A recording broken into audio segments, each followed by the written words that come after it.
So while the Falcons were down by, I was looking over that, they were down 10 plus points for 50 minutes of that game. Obviously, they were down 3 touchdowns at points in that game. Just they got off to a 21-0 deficit in that game and all this, that, and the other. Okay. For most teams in the NFL, for the vast majority of teams in the NFL, you're going to have to throw your way back into that game. But the Falcons stuck with their run game. And when you look at what their statistics were in that game, they had 29 rushing attempts and they dropped back 16 times in the game. So 16 dropbacks and 29 rushing attempts in a game that you lost by 3 touchdowns. Okay. There is a message in all of this. Okay. And I think Billy Joel said it best when he said, because it's always been a matter of trust. The head coach doesn't trust his quarterback. Now, look, you want to call this hating on Mariota? That's fine. We'll call it all that. But the fact is, the fact that you were down by 3 touchdowns in a game where you have, the number 4 pick of the draft is one of your pass catchers. The number 8 pick of this past draft is one of your pass catchers. And you still only manage 13 pass attempts in a game that you were getting blown out on. Should tell you a lot about what the head coach really thinks about his quarterback. Here's the thing. Were the Falcons going to win that game yesterday if Mariota dropped back 50 times or 15 times? No. Mariota's nothing to do with why they lost. But he also gives you no chance to come back and win a game like that. 0. And the head coach is telling you that because he didn't put him in harm's way. Remember, they threw it 33 times against the Saints in a game that they almost won. In a blowout yesterday in the NFL, they threw it 13 times. That should tell you a lot about where the trust is with coach and quarterback. He can do this all he wants about believing in Mariota and this, that, and the other. But you're down 3 touchdowns in a game and you're basically a double-digit deficit for the entirety of that game, and you throw 13 passes.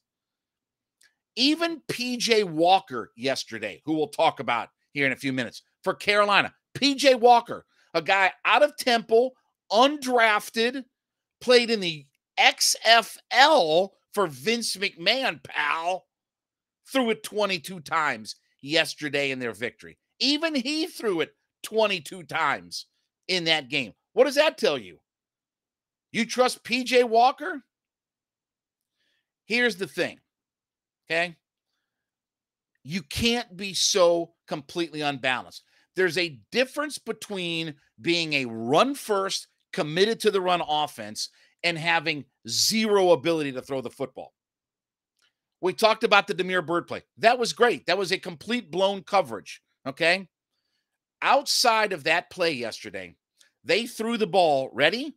1 time more than 15 yards in that game. They attempted 1 pass over 15 yards outside of the Damiere Byrd touchdown. Once. That's tough to come back and be able to move the football down the field. Dink and dunk and inch and fight and scratch and claw. You have to adapt at some point, right? And look, take away what yesterday was. Let's say on Sunday, you got the Panthers, who are not a very good football team, and you're down 10 points with 9. Let's say you're down 9 points. So you're still down by 2 scores.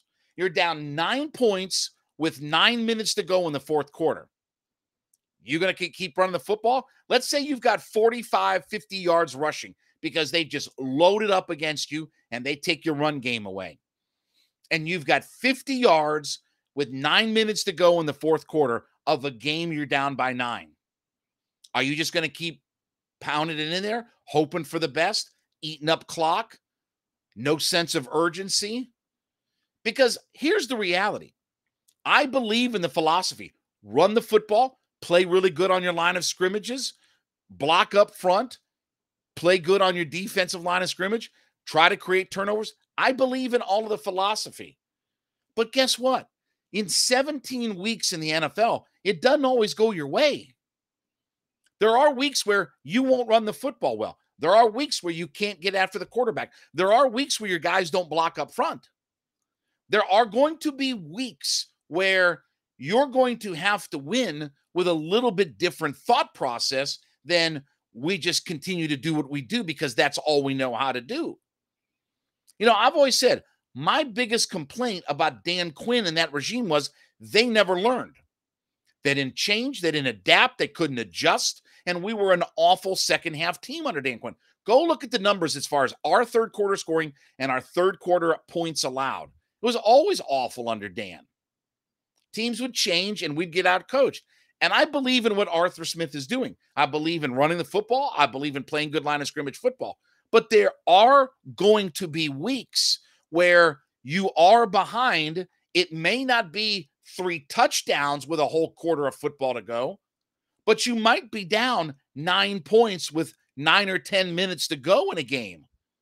And your football team can't run it that day. You got an injury or this. What's your philosophy? Well, hell with it. We'll just pack up and go to next week. Or are you going to have to, at some point, put some trust in your quarterback?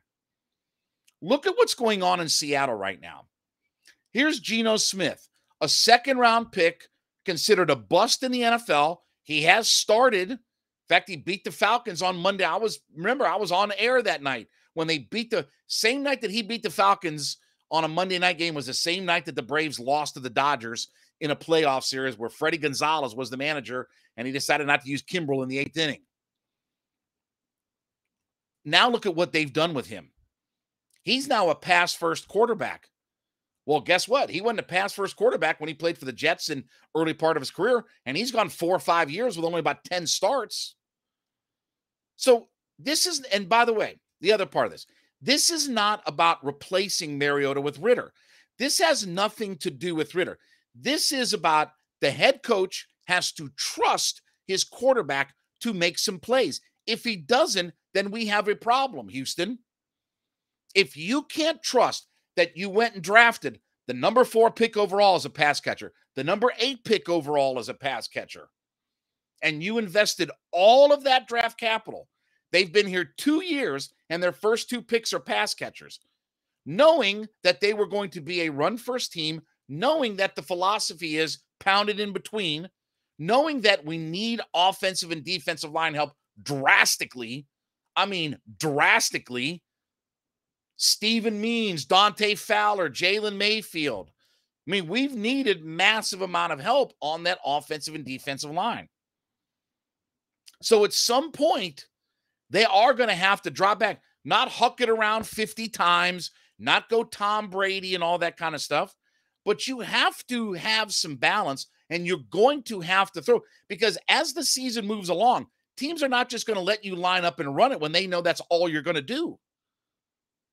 They're going to not let you just dictate to them what's going on. You know, as I always said, to quote Bruce Arians, those guys on the defensive side of the football get paid too.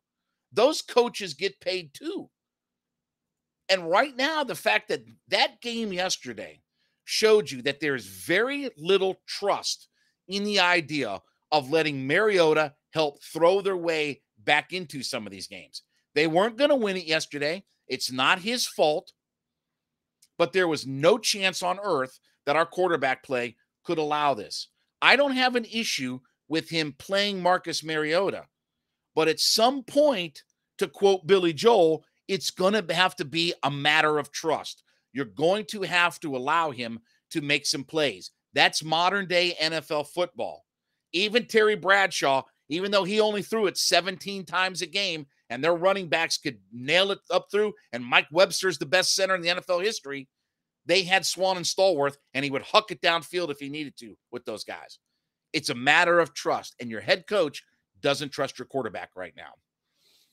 All right, I want to remind you, we thank you for making Locked On Sports Atlanta your first listen every day. Make sure you check out NFL Key Predictions every Friday on our Locked On NFL channel. Look, Locked On's local experts give you the inside scoop on the 5 biggest games in the NFL weekend, including the Sunday night game, the Monday night game, plus you get betting advice from the field's leading experts from BetOnline.